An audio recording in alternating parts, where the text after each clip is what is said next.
In this video, I'm going to summarize the top current 50 cryptocurrencies as efficiently as possible. So grab a chair and get ready to learn. Let's dig in. Kusama is basically the test network for Polkadot, but for some reason it's actually useful. Quant is an Ethereum token that is attempting to bring a bunch of blockchains together so that they can communicate. IOTA isn't even a blockchain, it's a DAG, but it does offer free transactions and actually gets faster the more people use it. eCash is a fork of the Bitcoin Cash crypto, meaning they copy and pasted the code and then made some changes to it. Clayton is a business-oriented blockchain that uses the Istanbul Byzantine fault tolerance mechanism, but to be honest, I've never heard of this blockchain before making this video. Next up is Flow, and Flow is responsible for the NBA Top Shot NFTs, and they wanted to create a blockchain that helps its developers build useful apps, games, and a few other tools. Aave is one of my favorites. It's a borrowing and lending platform where you can deposit your crypto and actually earn an interest rate as much as up to 20%. And if you're feeling like it, you can actually borrow against the crypto that you deposited. The Aave token is their governance token, meaning you can vote on changes to Aave if you hold it. The graph is the Google for blockchains. It allows us to search and index things we want to find on many different blockchains. EOS is a blockchain that's pretty much similar to Ethereum, but I think they made some changes to make it faster. PancakeSwap is actually a decentralized exchange on the Binance Smart Chain. This means if you want to swap your tokens, PancakeSwap will let you do it. PancakeSwap is also a governance token, meaning if you hold it, you can vote on changes to the platform. Next up is the Crypto.com coin. Now this coin was created by the Crypto.com exchange for a variety of reasons, but the main reason to hold it is to get special offers like cashback and actually being able to use their debit card to pay with crypto. The Near protocol is a new blockchain that uses a delegated proof of stake mechanism and sharding, two similarities of Ethereum 2.0, but it already has them. They also have an interesting DAO-like structure for developers and team members. And they just launched a layer 2 scaling solution that is literally just a smart contract and not an entire other blockchain. Monero is a cryptocurrency that was developed with privacy in mind. Using really cool but sophisticated technology, you can't see any transactions on the Monero network. You can't see how much an address has, and most importantly, you cannot trace where the money is flowing.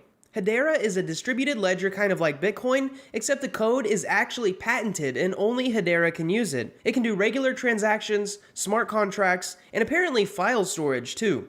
Elrond, or eGold, is a blockchain that uses sharding to process tons of transactions per second. They can also process smart contracts at a tenth of a penny. Tezos is the very first blockchain that can actually amend itself without needing to fork itself. If that line confused you, you should watch our video on it. Next up is Bitcoin BEP2. Now we all know what Bitcoin is, but the BEP2 part means that it's on the Binance's first chain, called the Binance chain. This is a token representation of a real Bitcoin, but on a different network. Next up is Theta. If you saw my video on the library network and how Odyssey works, Theta is kind of similar. It's a network that's aiming to create a decentralized video streaming platform. So basically YouTube, but on a blockchain. DAI is an algorithmic stablecoin, meaning it's basically backed by Ethereum to help hold its value pegged to one United States dollar.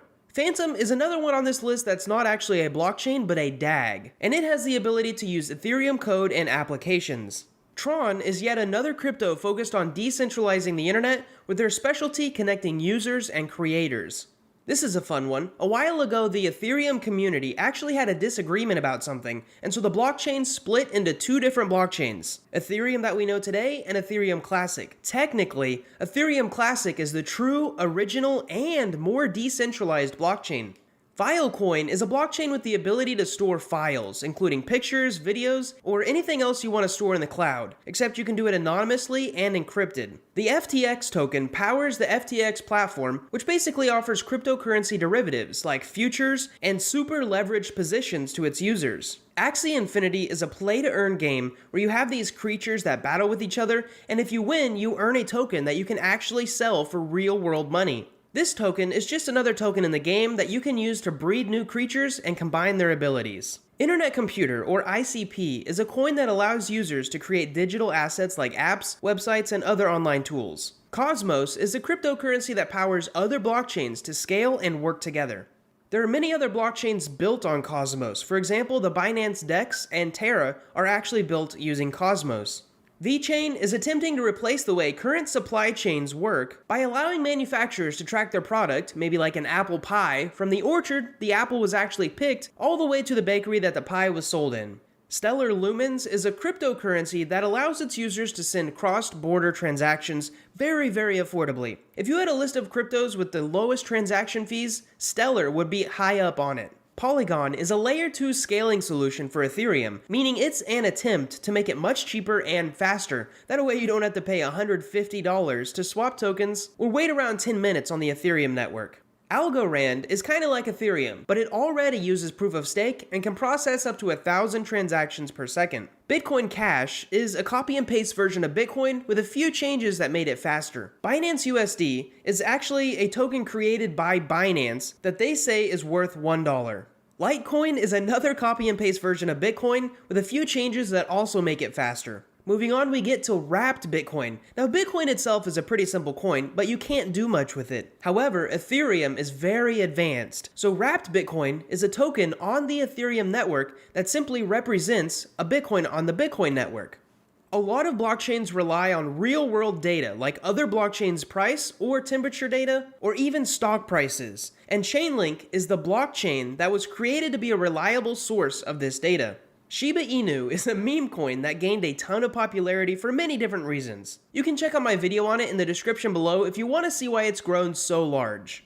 Avalanche is basically Ethereum but with a bunch of technological upgrades so that users and developers can do things a lot cheaper. Uniswap is the OG decentralized exchange on the Ethereum network. They actually recently launched version 3 and made it so nobody can actually copy their code. Terra is an entire chain dedicated to creating and holding a stablecoin. This makes it unlike other stablecoins, which utilize the Ethereum chain. The idea is that if you make an entire ecosystem around a stablecoin, the stablecoin will hold its value better. USD Coin is simply a stablecoin created by Coinbase. There's not much more to it. You give them $1, they give you a USD coin. You give them a USD coin, they give you $1. Dogecoin is another meme coin, but has since grown to a large community of supporting developers. Polkadot is what we call a layer 0 blockchain because it is attempting to be able to connect all the other blockchains together, making it the highway for inter-blockchain communication. Now, this is important for the same reason that our computers are pretty cool alone, but when we have the internet, we become infinitely more powerful. Now, the XRP community is very sensitive about what I put in my videos, so let me sum it up quickly. XRP is a cryptocurrency that offers a wide array of solutions to many different customers, the main one being cross-border payments, although the US government doesn't like them because they think XRP is a security. Solana is a rival of Ethereum that uses a special mechanism to make sure everyone's on the same page. It is also one of the fastest blockchains, if not the fastest blockchain on this list. Tether is simply a token on the Ethereum network that is supposed to represent $1. I say supposed to because to get one Tether, you give them $1. In theory, you should be able to give them back the Tether token and they'll give you back your dollar. But there are tons of rumors that Tether doesn't actually have the $70 billion that it should have. Cardano is a blockchain that was developed in large part with an ex-engineer of Ethereum in hopes of creating something that was for profit and overall just better. BNB was created by Binance when they launched their very first blockchain. Binance actually started out as an exchange to let people buy other cryptocurrencies like Bitcoin or Ethereum, but then one day they decided they could do it better since they already had a list of paying customers. I could summarize Ethereum as programmable money, but if you haven't seen any of my other videos, you wouldn't understand that phrase. You can use Ethereum to create loans, write contracts, and even pay people in the future, but without needing a human to do it. This is why banks hate Ethereum and why so many other coins on this list are made on the Ethereum network. Lastly, let's summarize the OG, Bitcoin. Imagine if we had a technology for everyone to see everyone else's bank account, except that there wasn't a name attached to that account. Also, what if there was a finite amount of coins so that inflation is impossible? That's pretty much what Bitcoin is. And that's what started the creation of all the past 49 cryptocurrencies on this list. Wrapping up this video, we're actually working on a really cool video where we take the top 50 cryptocurrencies and write one-line burns for them. We're pretty much going to be roasting them. We think it'll be pretty funny, so make sure to hit that subscribe button if you aren't already. We hope you enjoyed this video. We really hope that maybe you learned something from it, and most of all, we hope to see you in our next video.